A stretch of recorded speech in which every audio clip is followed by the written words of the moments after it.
I see that we are slowly starting to gather up, so maybe we can start with the intros. Welcome to another SGA online workshop. Maybe if this is your first time, we can go over some technical details before we announce our presenter for today. So in case this is your first workshop, we have a few options for us to communicate with each other. So at the bottom of your screen, you have the chat option, which is where I invite you to tell us a bit more about yourself, where you're coming from. Are you from the Serbian gaming industry or maybe outside? How you heard about this event, and why are you interested in this topic, or whatever. You can post memes as well, I guess. And if you want to ask our presenter anything, please use the Q&A sections. So this will be the only like a posting board for your questions. Dimitri gave me a green light that I can interrupt him with your questions while he's presenting, if the questions are in regards to what he's talking about, if you want him to expand on anything. But if the questions are of a more general nature, maybe we can leave it afterwards. So the concept is the following. We do a short PPT presentation. Dimitri will tell us a bit more about himself and the company he's coming from, Digital Arrow, which is also one of our dear members. And after that, we'll have a deep dive in his code session. So we'll do like a hands-on approach, which is always great and useful. And after that, we'll of course leave time for the Q&A section and any outstanding questions from the Q&A sections that we didn't cover. My name is Christina, by the way. I'm from the SGA team. I will moderate this whole session today. If you have any questions, you can write to me directly through chat. Just make sure that you choose the option with my name and not all of the panelists. So hi, Dimitri. How are you? I'm fine, thank you. Thanks, Thank Christina. you. Hi, no problem. And thank you so much for accepting our invite. We really didn't expect such a niche topic, which is always great. We want to go as technical as possible.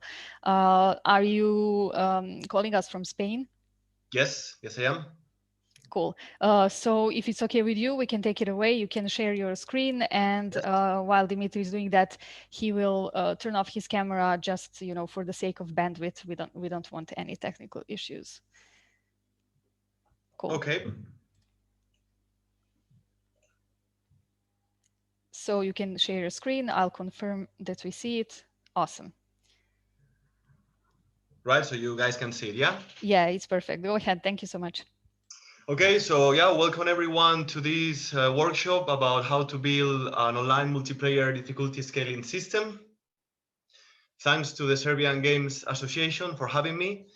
And yeah, hope everyone will get a bit of knowledge on this topic, yeah? So first of all, a bit about us. We are Digital Arrow. We are a company that has been founded in 2015 in Novi Sad, Serbia. And the founders are Ferenc Jiric and Norbert Varga. We're mainly focused on PC and on console projects. And some of the projects we have been developing since our foundation can be seen here on the list. We are a studio that we are dedicated to pushing the games industry in the region forward with driving quality projects and spreading knowledge in collaboration with other developers, partners, and SGA to empower young developers. We really consider knowledge sharing an important pillar for a healthy development ecosystem. And now a few words about me. So hi, this is me. As you guys know, I'm currently working at Digital Arrow. Currently, we are working on 2 new secret projects. I cannot say much about them, but they are quite exciting.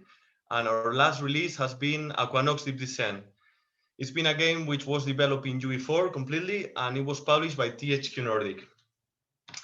Just before that, I was working in London at a games studio, which is Splash Damage. Probably you guys might know of it. And yeah, there I was working on an announced UE4 AAA title for PC, PS4, and Xbox One. And I also released Dirty Bomb, which is an online multiplayer first-person shooter for PC. Just before that, I started my career at Westpier Studio, another studio in the United Kingdom, in Brighton. And there I was working on a software they had, just doing bits in the procedural generation of content area, some of gameplay, UI, and tools. Just a bit of my education, how I get into the Games industry, I studied a bachelor's degree plus a master's in software engineering in Spain. And later on, I went to the UK, where I studied a master's in computer games and entertainment by the University of London. Right, so after this brief introduction, let's get into the matter. Cool, so the main principle behind this difficulty scaling system is just to apply modifiers to AI stats. These multipliers will get applied to AI stats to modify them. And these multipliers are stored in data table. And we will be choosing which multipliers to use depending on the total number of players. So first of all, we will be asking the system how many players do we have in game, this total number of players. Then depending on that number, we'll get the specific multiplier for the specific column of the data table. And just when we get that multiplier, we have an AI, and we just apply this multiplier to one of the AI stats. And we will have this AI scale up or scale down, depending on what we need to do. Although the prototype I will be showing you guys will be just modifying two simple AI stats, which are health and speed in this case. Really, any stat can be placed within data tables, right? Modifying AI's movement, it can go to perception, to weapons, like literally anything that holds together an identifier with a value, right? So really possibilities are huge with this system. Right, so in order to go a bit more in depth into the system, as I said before, the whole system is driven by the total number of players, right? But this total number of players is a sum of the real players and the simulated players, right? Let's get there in a minute. The real players are the connected players that we have in the game, right? Like humans that just connect to the game that are part of the game session. So that's the first part of the calculation of the total number of players. The next bit are the simulated players. And these simulated players, basically, they get added or deleted when the game difficulty changes, right? It's like the game difficulty is handled by this system via the addition or deletion of simulated players, right? Just as an example, for this prototype, for the easy game difficulty, we add 0 simulated players. For the medium, we will be adding 1 simulated player. And for the hard, we'll be adding 2 simulated players. The number of players really given per difficulty level is just an example, right? We could be given the number of players we want. We could say like easy, it's 5, medium is 10, and hard is 20. It really depends on what we need to do. And it's quite flexible in that sense. And the only thing we will need if we want to add more players into this game difficulty simulated players, is just a matter of adding more columns to that data table, right? So just as an example, let's say we have a hard game with 2 real players. That will give us a total player account of 4, 2 real plus 2 simulated, which will be exactly the same as having an easy game with 4 real players, right? Which will give us a total player account of 4. Cool, let's continue a bit more into the system. So when certain events happen, the system modify AI stats via multipliers, right? But multipliers are divided in 2 different categories. The first of all are default multipliers, right? And these default multipliers, they get used for AIs when they spawn, right? They modify the default AI stats based on the number of players. And then we have current multipliers. These current multipliers are used for already existing AI in-game. So they modify the current AI stats based on the number of players. Let's give just a brief example of each one just to clarify the ideas, right? So when AI spawns, the default multipliers get used, right? And they modify the default AI stats. Let's say we have an AI that wants to spawn and its health is like 1000, right? And we have a medium game with 2 connected players. So the total players account is going to be 3, right? Like 2 real plus 1 simulated. So we would just need to go to the table and just get the 3 players default multiplier, which in this case, just as an example, is going to be 2. So then we're going to have our AI that will be spawning with 2000 as its health, right? Now we're going to just give a couple of examples on when current multipliers get used, right? So current multipliers will be used when players join or leave the game, or really when the game difficulty changes, right? And they modify the current AI stats based on the total number of players. Just like another example, let's say we have an existing AI, right? An existing AI that has been dealt some damage, they have lost its health. So instead of being in 1,500, this AI is on 1,150, right? Let's say we have an easy game with 2 connected players. So we would be with a total number account of players of 2, but one of the players decides to increase the game difficulty to medium. So we will be in a total player account of 3, 2 real plus 1 simulated. So we just need to go to the 3 player current column to get the multiplier, which in this case is going to be 1.33. And so the AI will have its health scale up. Just take into account that this current multiplier cannot be 2 as we had before for the defaults, because otherwise this existing AI will be healing itself, right? It will go to a maximum health of 3,000. And we don't want that. We always want to keep the AI at the same threshold with the same number of players. So in this case, we have 3 players coming from an increased difficulty, and before we had as well 3 players, right? So we want to keep for 3 players always the health at a maximum level of 2,000. Since from defaults, it comes from default AI stats, from currents, it cannot be applying the same multiplier. It needs to be a bit less, so it goes from 1,500 till 2,000, right? This will get a bit clearer when I show an example on the table. Right, and then the other case I will be showing, let's say I have an existing AI, and this time we will be decreasing the AI stats. Let's say we have a medium game with 2 connected players, but 1 player leaves the game, right? So we pass from a total player account of 3, from a total player account of 2, 1 real plus 1 simulated. So in this case, we need to decrease the AI stats, right? But we still want to preserve that the AI has lost some damage, right? And when we decrease the stats, we use the inverse of the multiplier for the level above, right? Let's go to a table to show all these numbers, which I believe is going to make more sense than just plain text, right? Okay.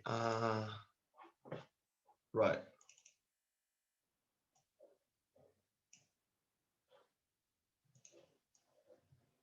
Right. So we have here like this data text. Yeah. So we see like our default HP for AI is going to be 1,000. The default AI speed is going to be 300. And we have here like the different columns for the defaults multipliers, right? And we want to increase this HP based on the number of players.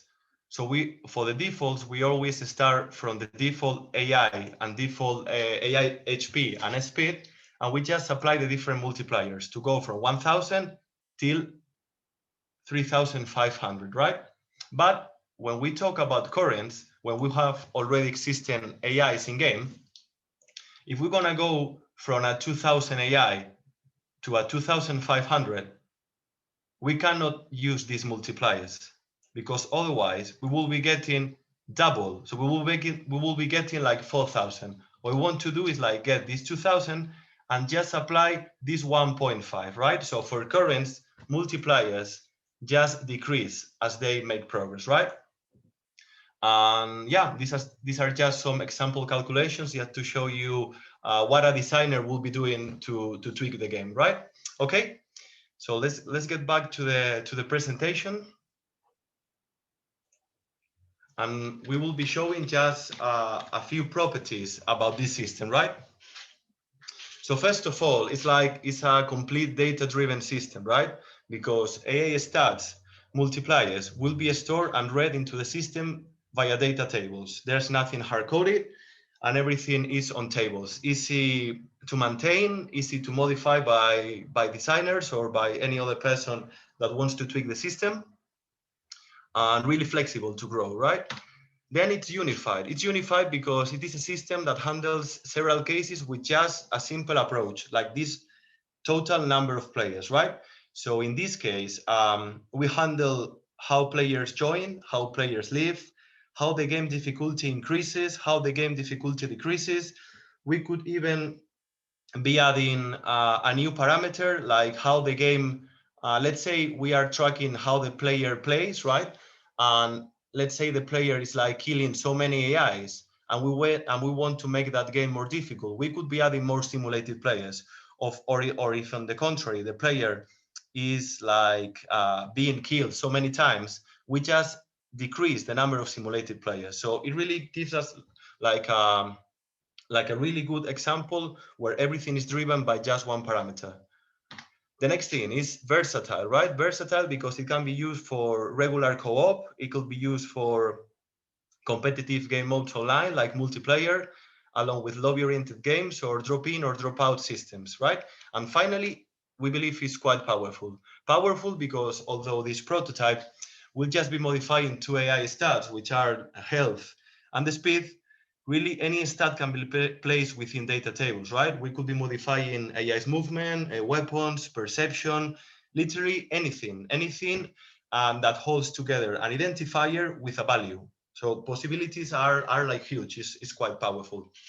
Cool. So after this brief presentation, let's put all this into practice. Yeah. Great. Just to let you know that so far we don't have any questions, but again, Yeah. please guys, if you want Dimitri to expand on anything, or if you have any follow-up questions, the Q&A section is there. I'll make sure to read all of the questions. Cool. Okay. So I'll continue with the prototype itself.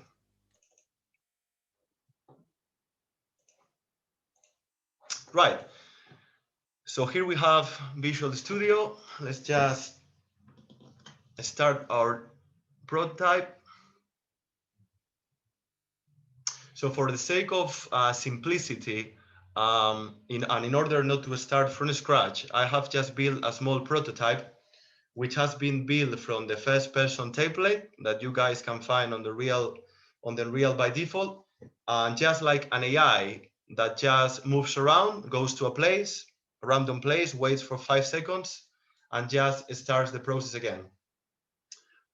There's no real like interest in what the AI does. It's just to have an AI there and just show its stats, right? So let me just press play. We have here the demo, right? With just like an AI walking around, and we can see using a text render, like the current HP and the max HP, and just a way to deal some damage. And just we have like some text on the UI, which will be showing the connected players we have, the game difficulty, the simulated players, which is tied to the game difficulty, and the total players. As of now, the way we will be increasing connected players and game difficulty is going to be simulated just by input actions, right? Because otherwise it will involve like like lots of work in order to get real connections, and it's going to be beyond like the time we have for this presentation. But I'll be just typing and increasing these values. So we're gonna just increasing the game difficulty, and we see how simulated players value increases as well as the total players, right? We will simulate how players join, and we'll see how connected players value increases as same as total players count, up to a maximum of 4 real connected players plus 3 layers of difficulty, right? Easy, which will give us 0 simulated players, medium, which will give us 1 simulated players, and hard, which will give us 2 simulated players, right? So with this taking this into account, we'll just dive into the code after killing this AI and just we're gonna be stopping this simulation, and let's dive into Visual Studio. Okay, so the first thing we need to do, we need to add the interface between data that will link data on a CSV table between Unreal and between the code, right? So we need to link code with the data with Unreal. So in order to do that, we are gonna just be adding some code here that I will explain in a minute.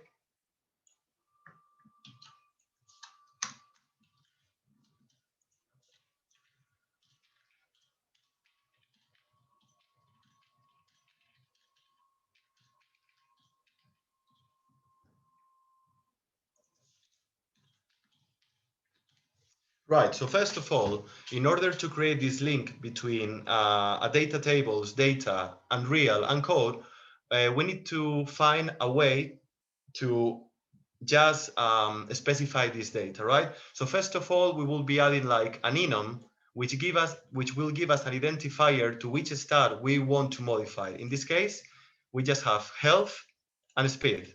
Then we need to create an struct that will link together one of these AI stats data type with a value. And finally, in order to link it with a data table, we need to create an struct that inherits from 𝐹table row base. This is a class that belongs to the engine, and if we want this interface to work, we need to be inheriting from this class. And within this struct, literally, we just have a few variables, one for each column, right? For one player, for 2 players, 3 players. And remember, we have default multipliers and current multipliers, right? And each of these variables is going to be an array of FI stats, right? Like this struct we have created here, which is linked to the identifier. Right, so let's just add a missing include I have here for the data table, otherwise the compiler is going to complain.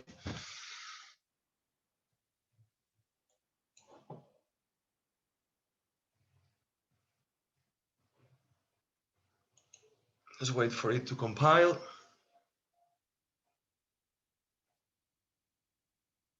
Sorry, Christina, is it readable from your screen? Is it text? Sorry, my mic was off. Yeah, I see everything perfectly. Okay, cool. Cool. Fine. So this has compiled. And now, guys, the next step will be just to show how all this can be seen inside Unreal. Right, so we go to the editor now, and thanks to hot reload, everything is working.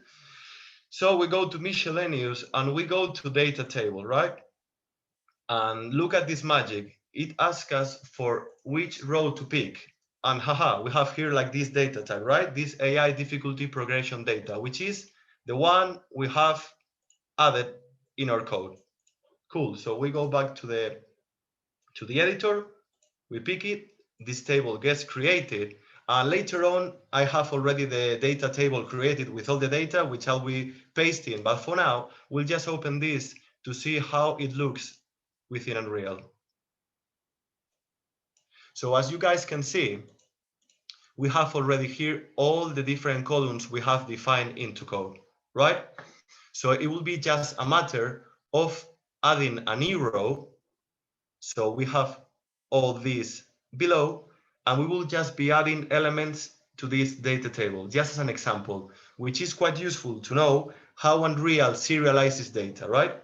Because later on, we could be using the same way Unreal does it, copy and paste, and just add new data using Excel or using Google Sheets or anything you guys might find useful. Right, so let's add a couple of examples here.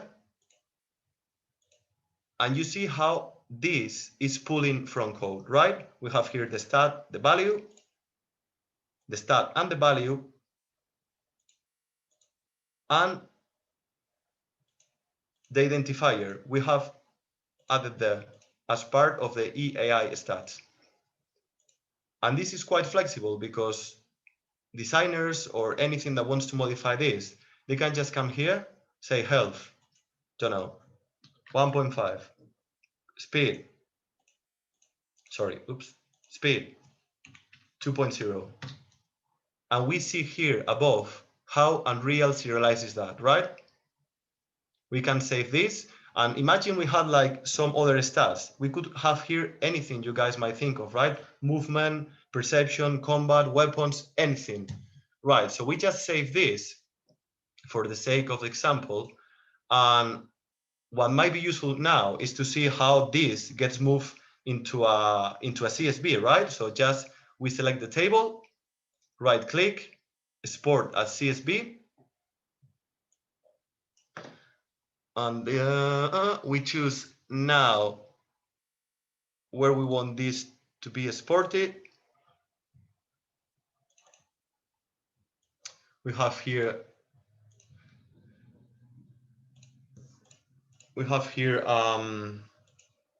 where we have the project. Literally can be anywhere, but just for the sake of example, I'm gonna be adding this new folder, which I'm gonna call data driven. It doesn't need to be this name, right? It can be any folder you want. I really believe it's quite useful to have the CSV on the same project so they can be uploaded to any repository. And yeah, we're gonna just add this name, test, and this is gonna get saved. And we will just see how this has been saved. We go to data driven and we open test, right? And we see here, sorry about this ugly parsing from Excel, but the interesting thing here is to see how Unreal serializes this, right? So now, by having this, it will be just a matter of copying and pasting into a new data table or into this data table with a better parsing of the commas from Excel.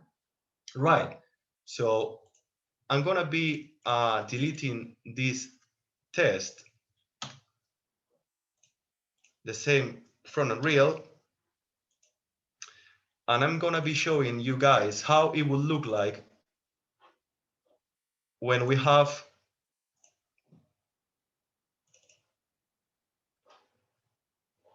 not this one, when we have like our data table build, right? This is the example I've created with some modifiers, right, that look quite well.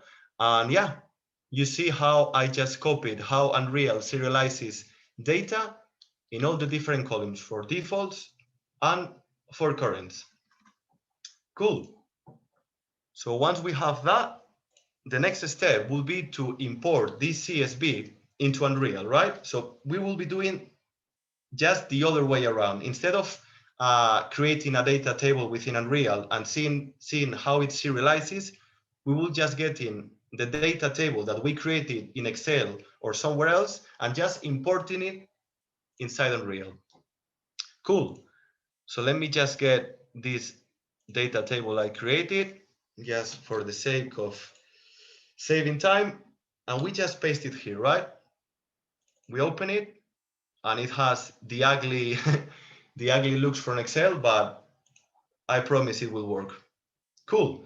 So now, as simply as that, we just drag and drop this into Unreal, and there you go, magic.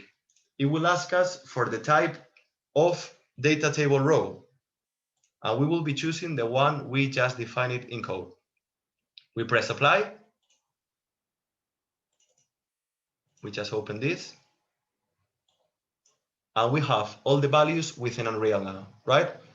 We're gonna save it. We will be saving this, and we have it here with all the values that it got from a CSV. So now it is ready to be used.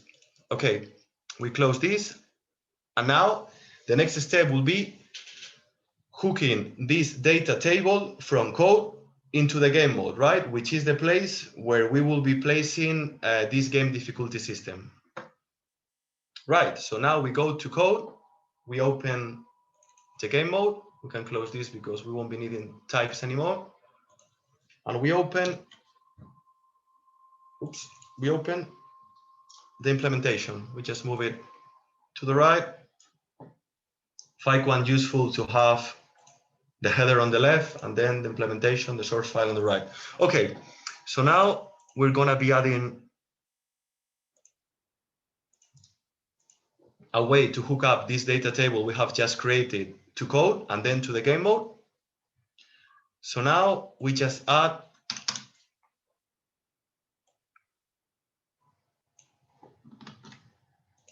a variable to the game mode, and this variable needs to be of type uDataTable, another type that comes with the engine and quite useful to provide this connection between the data table code and the game mode in this case, right?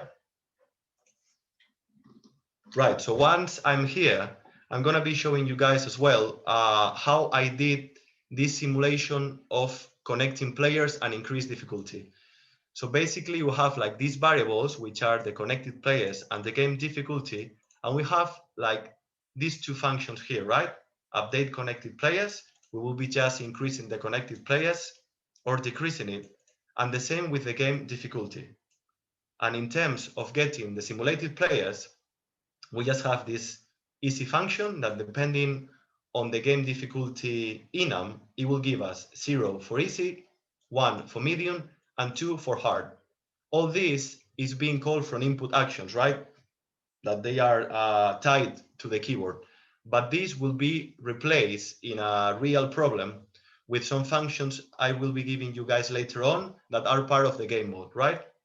Cool. So let's continue with this. Once we have defined this hookup in the game mode, we just need to compile. So we will be getting that property exposed to the editor, and we will be just dragging and dropping the data table we created into the game mode, right? So it's available for the code to get these multipliers. Cool.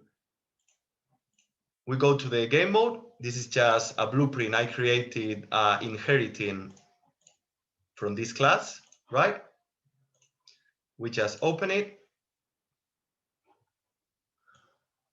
And we see here the exposed property. Yeah, so we just open this and we select our AI difficulty progression. Save, and we are ready to be using the data in code, right? Cool. So the next step is going to be to modify the AI stats when they spawn, right? Using the default multipliers. So we go to code.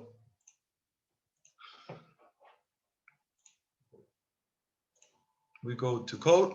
1 minute, getting the resources. Right. So for that, we need to open this AI class, which I created. This AI class, it inherits from character, right? And it simply has a couple of stats. It has health and mass health, just for the purpose of showing it on the UI, really. This on damage received that allows to kill the AI, so I can destroy them. And that's it for now. So what we need to do now is to access that data into the game mode when AI spawns, right? So when an AI spawns, a good place to do that could be the begin play function, right? So as soon as an AI spawns, we just access the game mode, right? We access the game mode and we say, hey, I have just spawned, right? Let me add and include for the game mode, otherwise it's going to complain when we compile. Right. So we just have the connection between the AI and the game mode, right? So now we need to go to the game mode to add this function that we are missing. Cool. So we go to the game mode and we add this function. It needs to be public because otherwise we wouldn't be getting access to it. So we add this to the header, and we just need to add like a forward declaration. Otherwise, it won't know about this data type, about the AI data type, and it would complain. And yeah, now we go to the source just to add the implementation of that function. Cool. We go to the game mode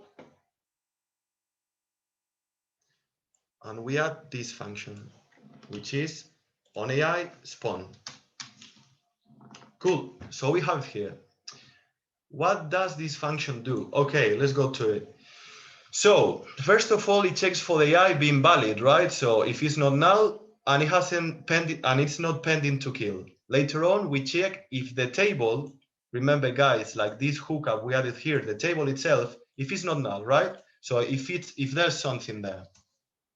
Once we have these checks done, we just need to access the table row, right? If you guys remember, this row,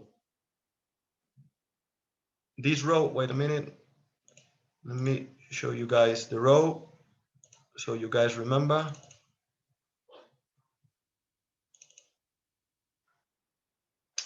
We need to access this row, right? This row. In this case, just for the sake of simplicity, we will just be having just one row, which is test. But imagine a game with several zones, with several areas, that you want the AI to behave different depending on the area. You will be adding here all the areas, right? And depending on the area the player is, you will be getting the the row unit. In this case, we just have one, so we'll be accessing the test row. Cool. We go back to code. We just get the table. We use this function find row, which belongs to the engine. It needs a cast to the data type of the row. If you remember, guys, the one we define on the types, you remember this? We just cast to that. We pass the name of the row, which is test, and an empty string. Then it comes the magic. We need to calculate the number of total players, right? This total players is going to be given by the connected players, which are the real ones, plus the simulated players. This simulated players function will just be returning how many simulators do we have depending on the game difficulty, right? Easy 0, medium 1, and hard 2.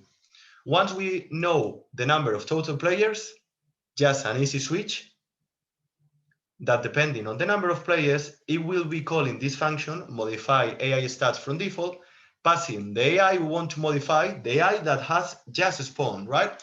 With the specific column, right? For 1 player, 2 defaults, 3 defaults, 4 defaults. Remember all these columns that we had within the editor, right? Just to pass each of the multipliers. Cool.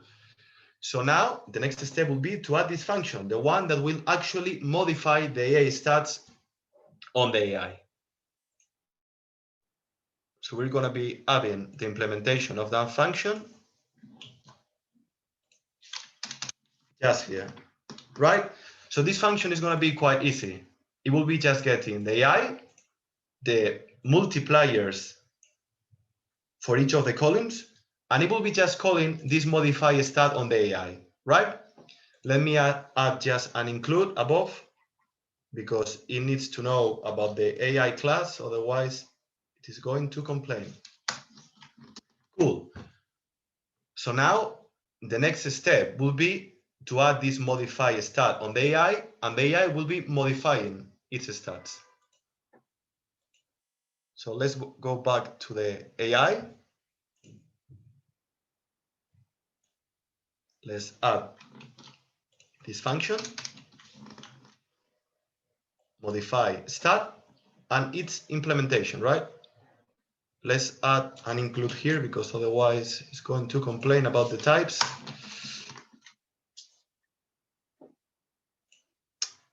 And we need now the implementation of the modify stat. We add it here below, and we have it here. So basically, what is this function going to do? Basically, it has like the stat we want to modify. Remember again, this links us to the types we define for the table, health or speed.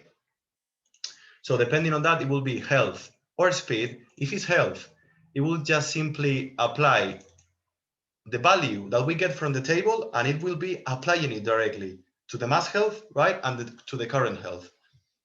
And in regards to the speed, since it doesn't belong to my class, because the character movement component, it's something that we get for free from the character. We need to get the character movement component and just modify the max walk speed.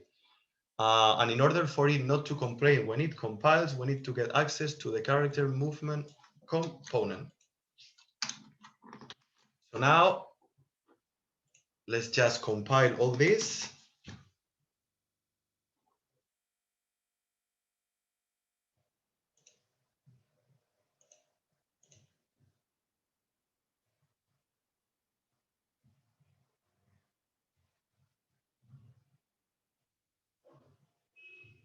Oops. Right. It's missing this on the header. No worries. We'll be adding this in a minute. It wouldn't be a real workshop if everything worked. We need to learn what not to do as well. Yeah. Let's just compile. And hopefully that should be it.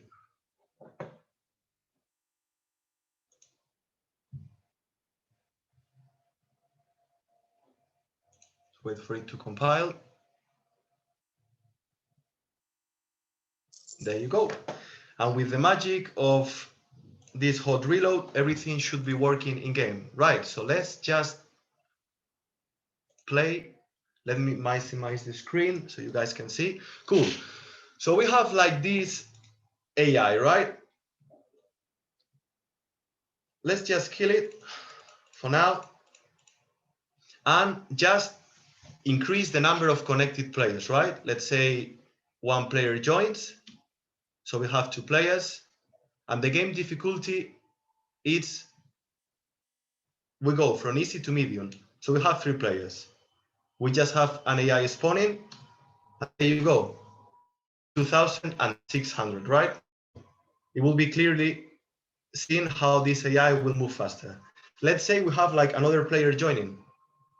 So we go to 4, another one, 5, and we increase it to hard. To hard. We just spawn an AI, and there you go. It's quite fast. It has gone from 300 speed to 1,000, and the health has increased as well. It's going to be more difficult to kill, right? If we just, let's say all players leave, so it's just 1 player in game, and this player just decreases the game difficulty to easy, as you guys can see on the screen. The new AI spawning will be 300 and 1,000, right? It will go to the default, which is the slow one. As you guys can see now, when I simulate the joining or leaving of players, the stats of this AI, they don't change, but we want them to change, right? We want them to be hard to defeat if more players are in game, and easier to defeat if all players leave or we decrease the game difficulty.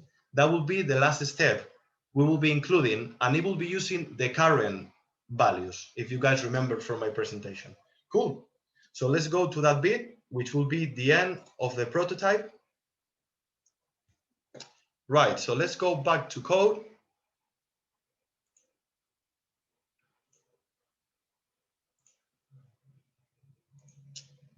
Let's just get this final step.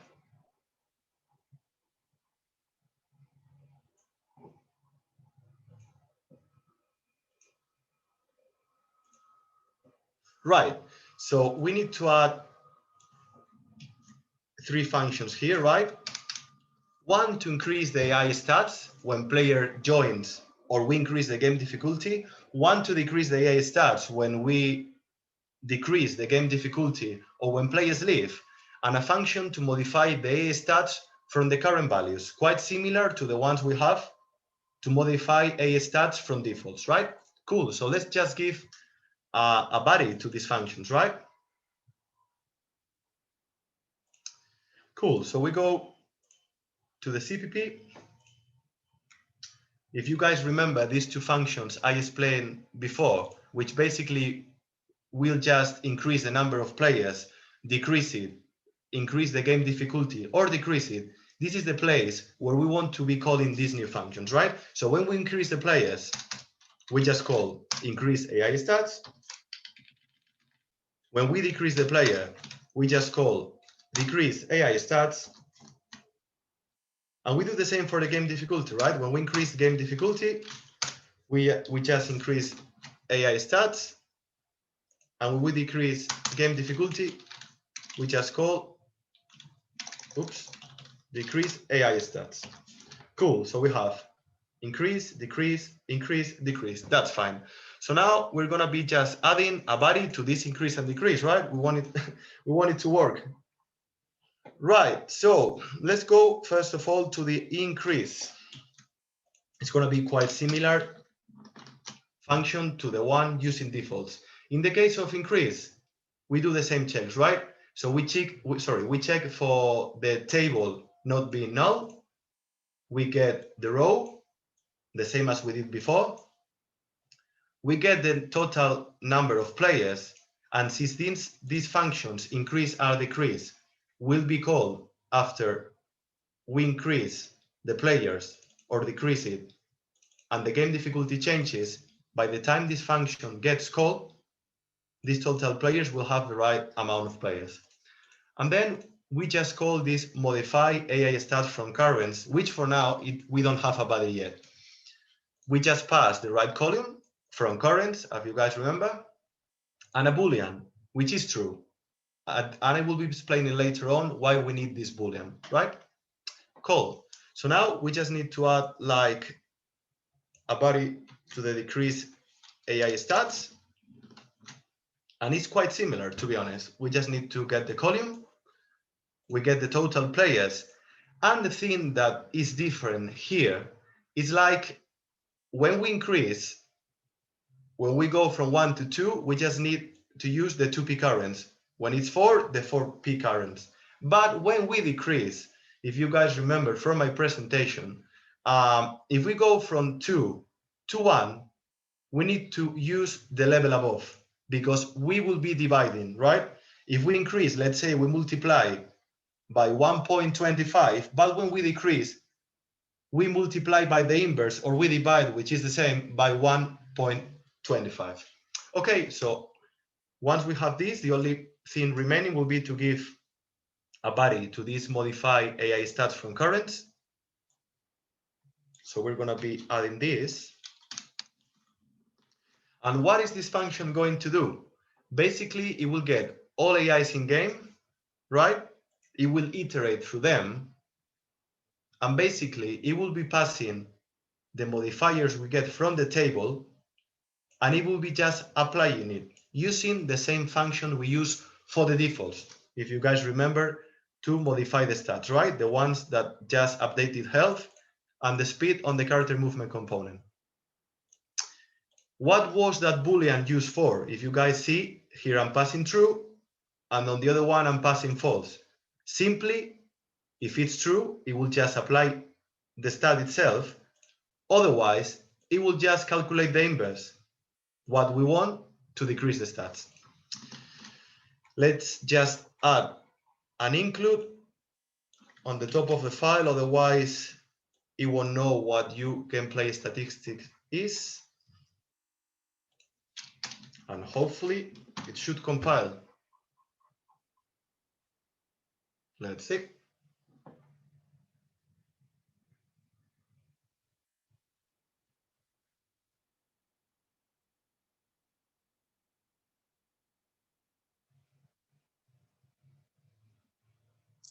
Cool.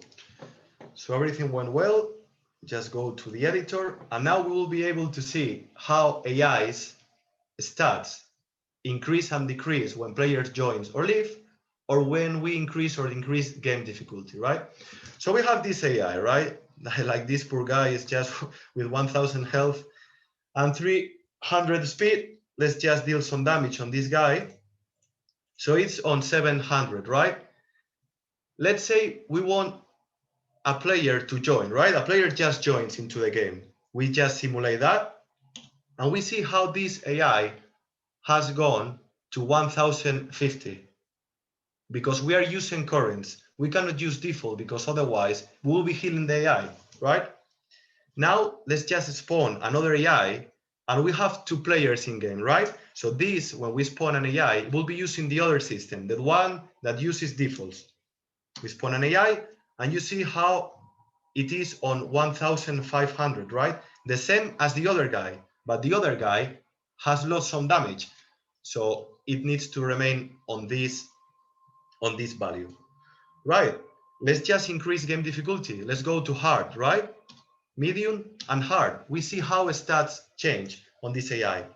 They are faster and they have more health, right? They are more difficult to kill. Let's just have another 2 players joining, right? To go to the maximum of the system, to go to a total players of 6. Let's see how this AI will change stats. Boom, boom. Now they have 1,000 speed and they have 3,500. Cool. So we see how this AI has just spawned with maximum and how these 2 guys are with maximum speed because speed doesn't change, but how their HP is at the same level, right? We don't want to heal the AI. We just want to leave the AI as they were before the increase or decrease. Now let's say like everyone leaves the game, right? Because we are quite uncomfortable to play with. So everyone just leaves the game and we get to 1 connected player. You see how stats have decreased, right? And we are playing alone. We just want to beat the game. So we go from hard to easy game. We decrease the game difficulty. You guys can always pay attention to this on the screen on the upper left. So now we go to easy and we go back to really a slow AI. Let's wait for it to move. And with an AI, well, let's wait for them to move because otherwise the stats are not easy to see. Come on, guys, move. Right, so we see they are again on the 1,000 level, right? Well, it's not 1,000 here because of floating point errors, but it's on 1,000. This guy is on 1,000, and just for 100, we're gonna kill this one. Gone. And they are slow. So I hope this has been clear, right? So now I just have like a final slide to explain how to put this into a real problem with online connections, right? Cool. So let's go back to the slide.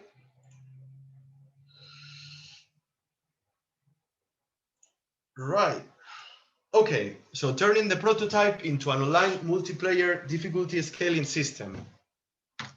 First of all, instead of increasing these connected players via an input action, which I did just for the sake of simplicity, we just could increase the number of real players within a game mode post login, right? Which is the function that gets called in the engine after a successful login. Function gets called, and we could be increasing there the same value we had in the game mode, right? Just an integer. In order to decrease it, we could use a game mode logout, which is the function that gets called in the engine when a controller leaves the game, right? Quite useful. And then the last bit would be that apart from the game mode, a good place to place this system could be the game's state. It could be the game's state because if we don't want stats, let's say we are modifying these AI stats, right? If we don't want these AI stats to replicate from the server because the server, the game mode just exists on the server, a game state can be a good class to put all this, right? We could just apply this scale on the client because game state exists on the client, right? We would just simply replicate the total number of players and the game difficulty, and it would work on the client, right? So yeah, those would be the 3 useful steps that could be used just to get what I have just explained to you guys. You could just literally copy and paste that, use game mode post login, game mode logout, and if you guys introduce this on the game state, and it should be working, right? So yeah, that's the end. Thank you very much for your attention. I hope you guys have enjoyed this workshop. please feel free to ask me anything in regards to the system that maybe hasn't been clear during my presentation, any doubts you might have. And yeah, that's it. Hope you guys have enjoyed. Awesome. Thank you so much, Dimitri. This was really like jam-packed with practical information and everything. And it does seem like a fairly simple system. So maybe you can stop your share screen. We can go back to the video. Also, I've seen a lot of familiar people in the participants, so shouts to them. I hope you enjoyed. In case you were late for today's lecture, we'll upload the entire video on our YouTube channel in next few days, so you will have a chance to go over everything. We didn't have any technical questions, so let's maybe talk just a bit more about some general stuff. Sure. First of all, how can people contact you if they have any questions? LinkedIn, are you or any on any game dev forums or anything? Yeah, no, feel free to feel free to drop me a line on LinkedIn, right? Cool. And also, is it okay if we get a PDF of your PPT so we can Yes, link it in the YouTube description? Great. So yes, people can yes. have everything in one Yeah. place. Cool. So can you tell us a bit more about your experience of working on the 𝐋𝐄𝐂𝐓 Descent game? How complex was it? What were you involved with specifically? Which systems? Yeah. So yeah, about Equinox Deep Descent. So right. So the question was, could you repeat the question again? Yeah. Which systems did you implement, and how was it Yeah. working with the team? Right. Yeah. So some of the systems I implemented during my work on Equinox Deep Descent. One of the systems was more or less the same I was explaining to you guys today, like the game difficulty system. Um, a bit more difficult because we need to take into account, like when we add online to everything, like the complexity of the problem grows really. And then I did there some other gameplay systems like the Last Breath. Then I have as well done the AI Battle Banter, and a few others, right? I have enjoyed like a lot my work in that project, right? Because I really like Unreal Engine, right? And it was quite an original project, I would say, because there are not so many underwater games, right? The problems I encountered there were quite different from the ones I was used to make in my previous jobs, right? Which were more like third-person character games, right? So yeah, quite fun and yeah, quite happy with everything I learned there. Really. Great. So yeah, it must be a lot more complex to work on games that utilize the 360 Yeah, like space and not just being on the ground.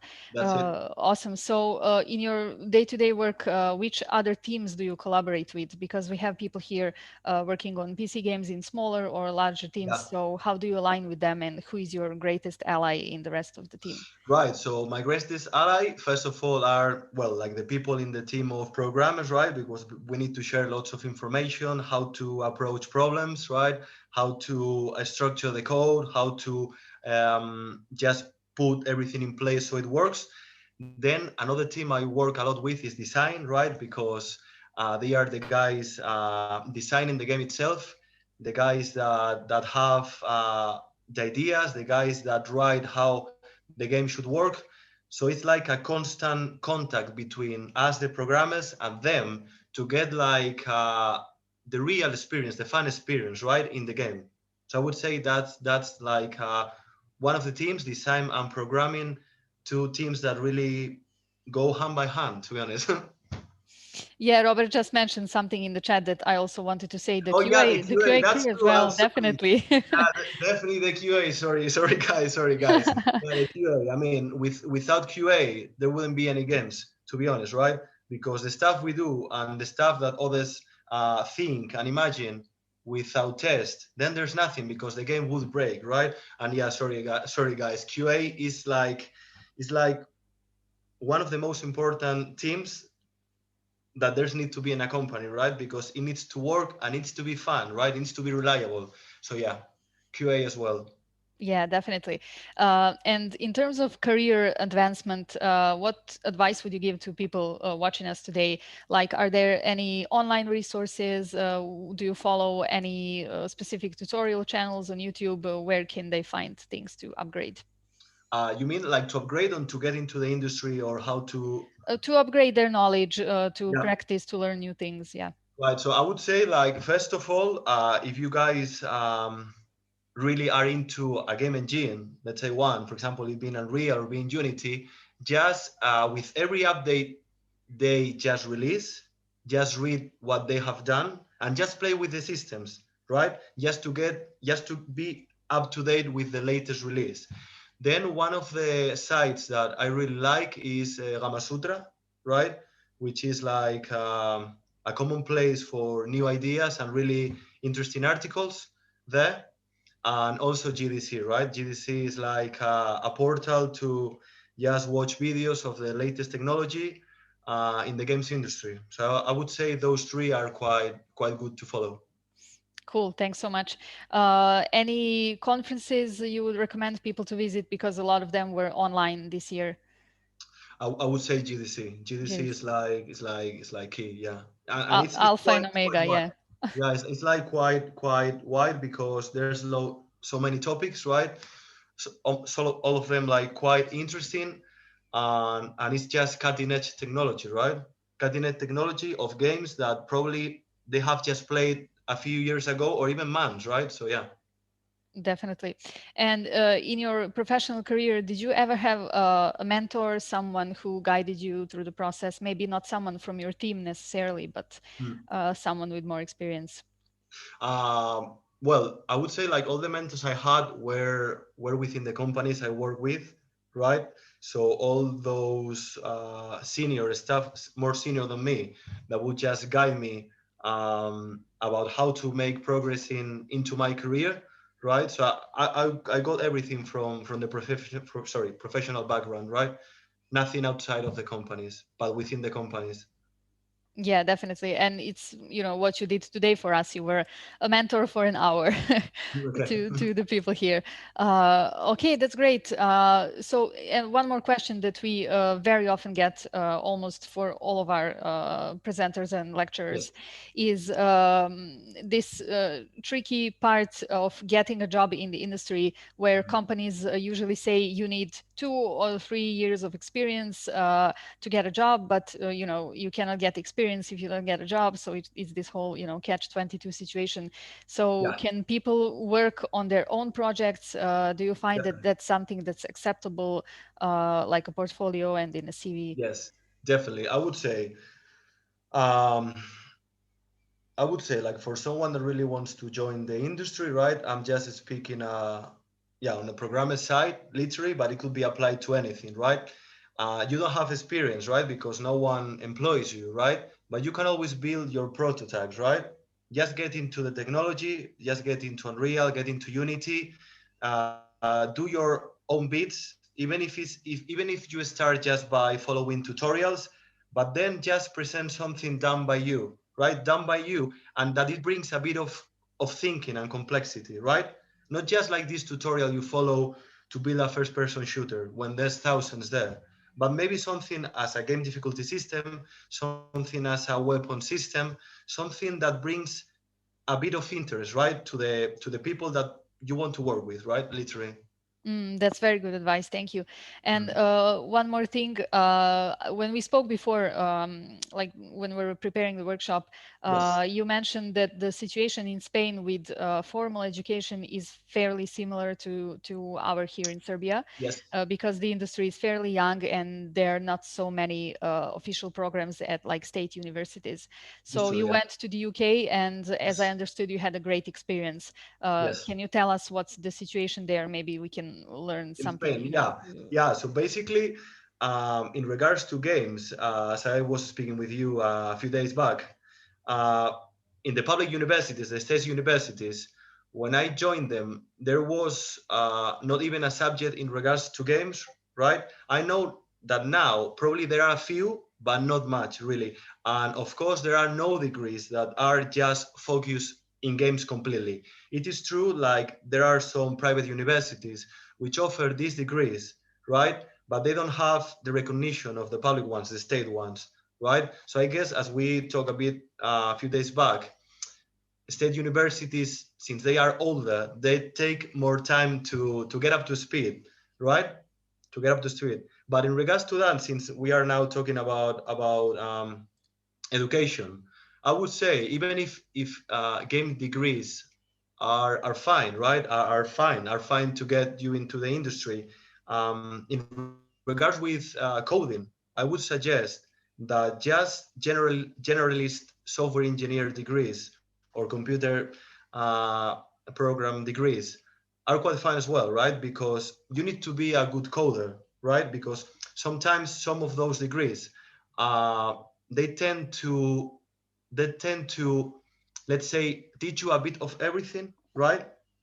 And you have subjects that perhaps won't add you much because you want to be a coder, right? And maybe they show you stuff that applies to design or that applies to an artist, right? But if you go to let's say a software engineering program or a computing one, it will just give us every single subject you have will be directing to code, right? So that's quite useful as well as a career path, I would say. Yeah, so definitely it's a bit of both worlds. You have to combine, the education you got with your Yeah, personal experience and efforts and projects. of course. We had another question from Darko. Have you heard about Godot game engine, and do you have any thoughts about it? The Godot Sorry, engine. about what? Sorry, the connection maybe broke. The Godot game engine. Godot. No, no, No, no. Okay. no, Well, no, no, maybe haven't heard Darko about that can tell one. us a bit more. I know that some of our members are using it to develop games. Okay, so sorry, Darko, no experience Sorry. on that side. Okay, so if sorry, yeah, Darko says it's okay. You're forgiven. Okay, so thank you, Dimitri, so much, and of course to the Digital Arrow team that organized this whole thing. We were just here to moderate it, and I'm happy it was in English, so we can upload it to YouTube and for future generations to Yeah. look at it. Yeah, Um, sorry if something was not understood due to my English, because I mean it's not my mother tongue. I did my best, right? So No, sorry no, about that. no, no. Trust me, it was perfectly okay. So I'm hoping we keep in touch. Maybe you can come to Belgrade when this whole situation gets a bit Yeah, easier. We're I hope planning to so. organize a lot of events. Yeah, me Yeah, too. looking forward to it. Hopefully all this Corona thing gets fixed, right? Sooner Yeah, than later. yeah. So thank you guys for sticking to the end. We'll see you at some of our future events.